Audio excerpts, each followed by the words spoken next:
What happens when Hollywood's most legendary tough guy walks into a den of daytime television hosts who think they can push him around? Well, you're about to find out, and trust me, this is one confrontation you won't see coming. Clint Eastwood, the man who made careers out of staring down bad guys and delivering justice with a whisper, found himself face to face with Joy Behar in what started as a routine promotional appearance, but quickly spiraled into television chaos. Before we dive into this explosive encounter, make sure you hit that subscribe button and drop a comment below, because this story is going to leave you speechless. The cameras rolled live, and Whoopi Goldberg smiled warmly at their guest. "Ladies and gentlemen, please welcome the legendary Clint Eastwood," she announced as the studio audience erupted in applause.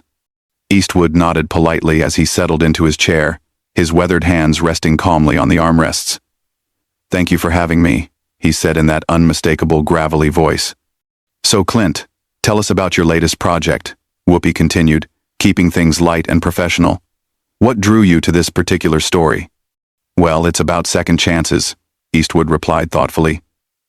"Sometimes people deserve another shot at redemption, even when society has written them off." Sarah Haynes leaned forward with genuine interest. "That's such a beautiful theme. How do you choose which stories to tell at this stage in your incredible career?" "I look for truth," Eastwood answered simply. "Stories that say something real about the human condition. Hollywood's got enough fantasy." The conversation flowed naturally for several minutes, with Eastwood sharing insights about his directing processes knew well. But by association, Joy pressed on, clearly enjoying herself. "Don't you think your political endorsements send a message?" The other hosts exchanged uncomfortable glances. This wasn't the direction anyone had planned for the interview to go. Eastwood leaned back in his chair and fixed Joy with a stare that could have frozen water. "Young lady, I've been in this business since before you were born. I've worked with people of every background, every political persuasion, and I judge them by their character, not their party affiliation." "Young lady?" Joy's voice rose an octave. "Excuse me, but I think I have every right to ask tough questions of my guests. And I have every right not to answer gotcha questions from someone who's more interested in creating controversy than having a conversation." Eastwood shot back, his calm demeanor never wavering despite the edge in his voice. Joy's face flushed red. "Gotcha questions? I'm asking about your public statements, Clint. That's called journalism. Is that what we're calling it now?" Eastwood replied with a slight chuckle that somehow made the insult even more cutting. "In my day, journalism involved research and facts, not fishing expeditions." Whoopi tried to intervene. "Let's maybe get back to talking about your film, Clint." But Joy wasn't backing down. "No, I think this is important. You can't just come on television and expect softball questions when you've made controversial political statements." "Such as?" Eastwood's voice remained steady, but his eyes had that dangerous glint that anyone who'd watched his movies would recognize. "Well, there was that whole empty chair thing," Joy said smugly, referring to a political convention appearance from years earlier. "You mean when I used a creative metaphor to make a point about political accountability?" Eastwood replied. "Yeah, I remember that. What about it?" "Don't you think it was a little, unhinged?" Joy pressed, clearly thinking she had found her angle. The studio audience was dead silent now. Even the crew members had stopped moving, sensing that something significant was happening. Eastwood leaned forward slightly, his voice dropping to that whisper-quiet tone that was somehow more intimidating than shouting.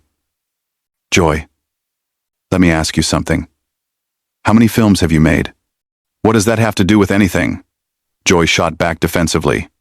"Just answer the question. How many films have you directed, produced, or starred in?"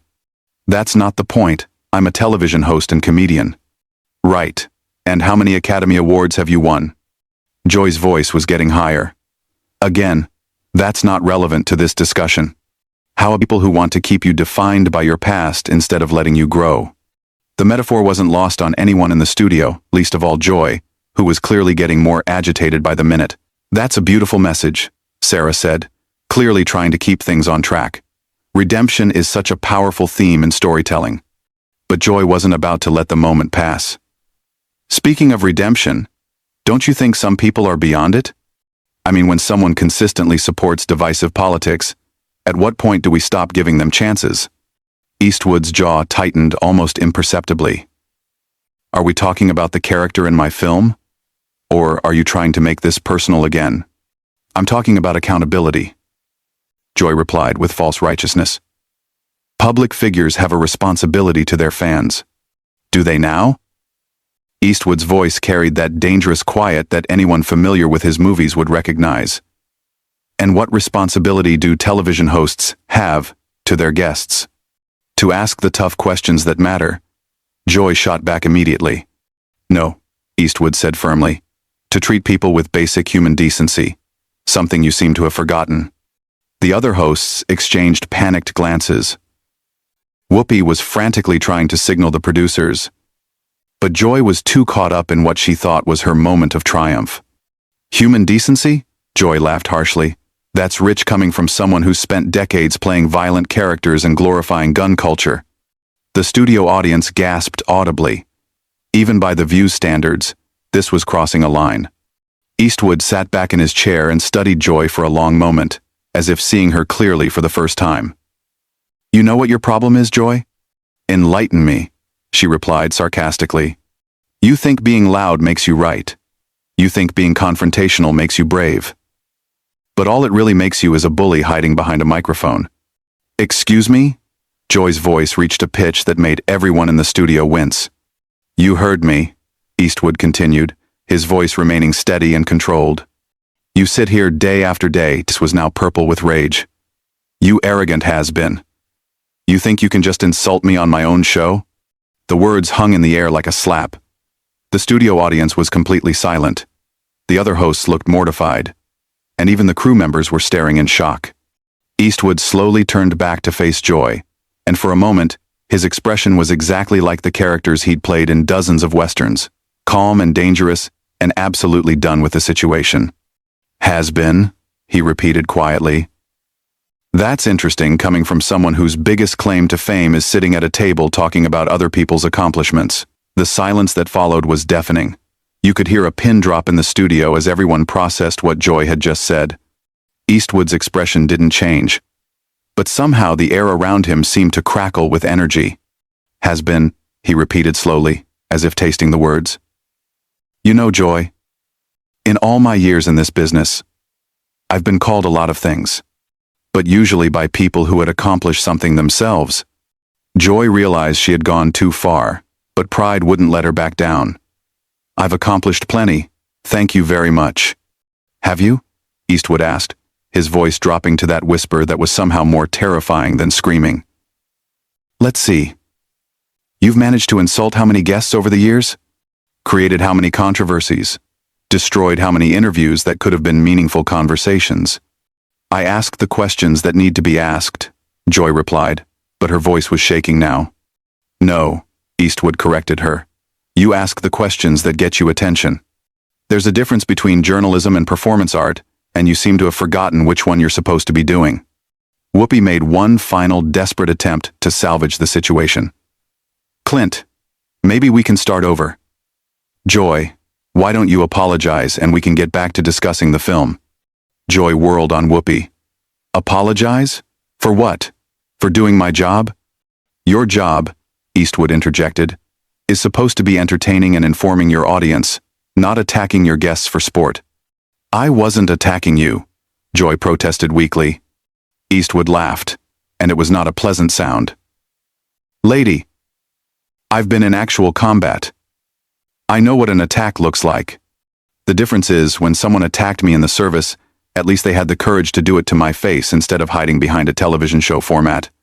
The other hosts were now openly staring at Joy with expressions ranging from embarrassment to disgust. Sarah, Whoopi finally found her backbone. Clint, that's enough. Joy, you need to calm down right now. But Joy was beyond reason. Don't tell me to calm down, Whoopi. This man comes in here, with his holier-than-thou attitude, and thinks he can disrespect me on national television. The only person who's shown disrespect here, Eastwood said quietly, is you. From the moment I sat down, you've been looking for a fight instead of having a conversation. I was doing my job, Joy repeated, but the words sounded hollow now. No. Eastwood shook his head slowly. Your job would be asking me about my work, my process, maybe even my opinions on things related to filmmaking.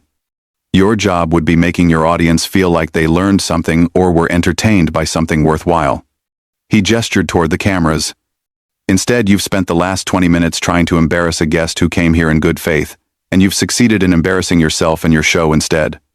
Joy looked around desperately for support, but found none. The other hosts were studiously avoiding her gaze, the audience was clearly on Eastwood's side, and even the crew members were shaking their heads. Fine, she said finally, her voice cracking. If you don't want to answer real questions, then maybe you shouldn't be doing interviews. Eastwood was already removing his microphone, but he paused at those words.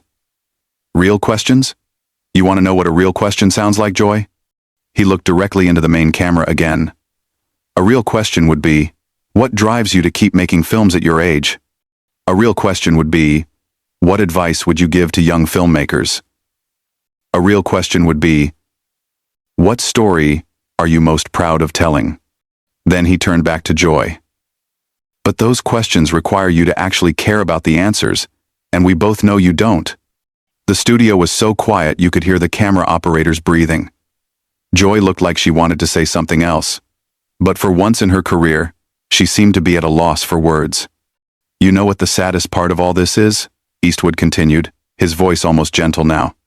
You had a chance to have a real conversation with someone who's lived through decades of American cinema history. Instead, you chose to play gotcha games, like an amateur blogger, looking for clicks. He finished removing his microphone and set it carefully on the table. That's not just a waste of your time and mine, it's a waste of your audience's time. They deserve better than this performance you've been putting on. Joy finally found her voice again, but it came out as a screech. Don't you dare lecture me about what my audience deserves. I've been connecting with viewers for decades. Have you? Eastwood asked as he straightened his jacket. Or have you just been yelling at them for decades? Because there's a difference between connecting with people and just making noise.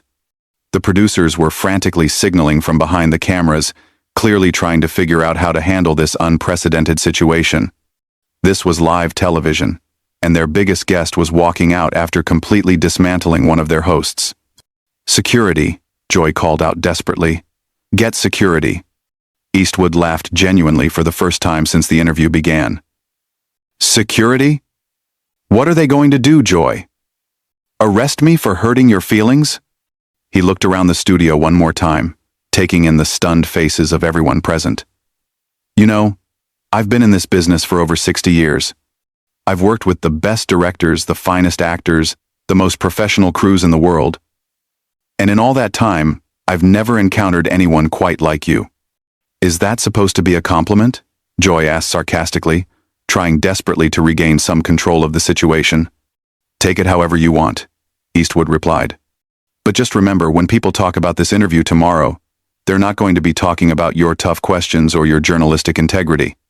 They're going to be talking about how you completely lost your composure and embarrassed yourself on live television.